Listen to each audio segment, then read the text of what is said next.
Tau Ceti E, because it's the fifth planet from a G-type star called Tau Ceti. Creative, the International Science Foundation is not.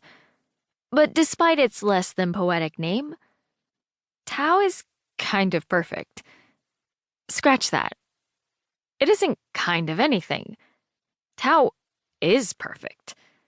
It has tons of biodiversity, a gentle yellow sun, a 22-hour day, a 225-day year, and plenty of oxygen and water. And most important, there's no intelligent life. Nobody thought we'd find an uninhabited world so like Earth. Computer, I say, can you bring up a 360 of the diamond range on Tau Ceti E? Certainly, Joanna, the computer's crisply artificial voice replies. The cabin explodes into 1,000 shades of green as a panorama of our new world covers the walls, ceiling, and floor. If not for the rows of high-backed white passenger seats, it would look like Beth and I were sitting in a lush valley instead of a space shuttle. The ISA rangers who did the preliminary survey of Tau described it as verdant. If the rest of the planet is anything like these recordings, that's an epic understatement. My sister's voice hooks me out of my daydream. I'm trying to focus, you know?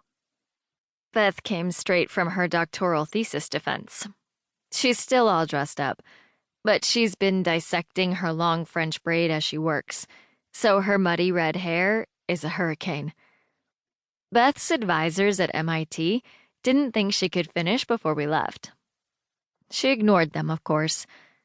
Beth has more than her fair share of the Watson family cockiness, but she just completed a PhD in biological engineering at 19. So I guess she's earned it. How can you be working?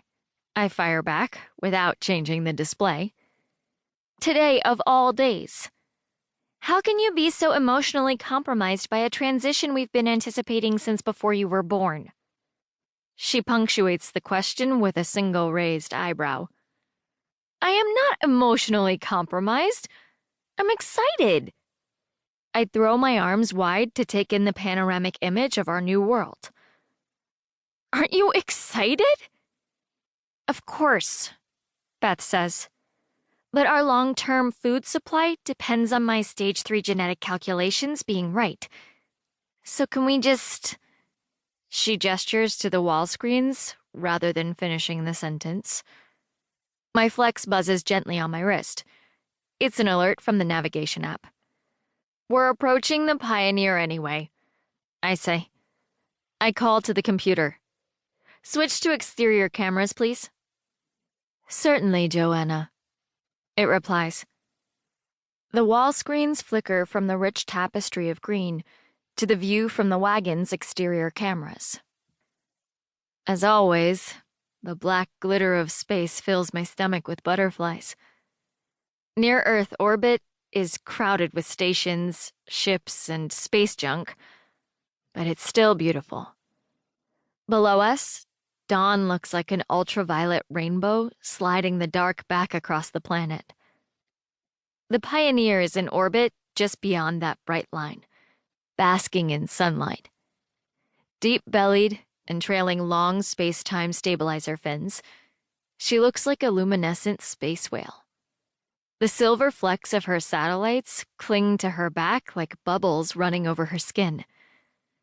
This is just as distracting, Beth mutters as she goes back to scribbling on her flex tablet. And totally unnecessary to complete docking maneuvers. Yep, I say. But it's cool. I unwrap my flex and shake the velvety sheet of touchscreen until it snaps stiff into tablet form. I press one edge firmly against the arm of my seat. It bonds with the ergo foam and stays upright, leaving my hands free to work. I tap the nav app icon, and a control panel blooms across the screen. My grandfather taught me to fly in his antique Cessna.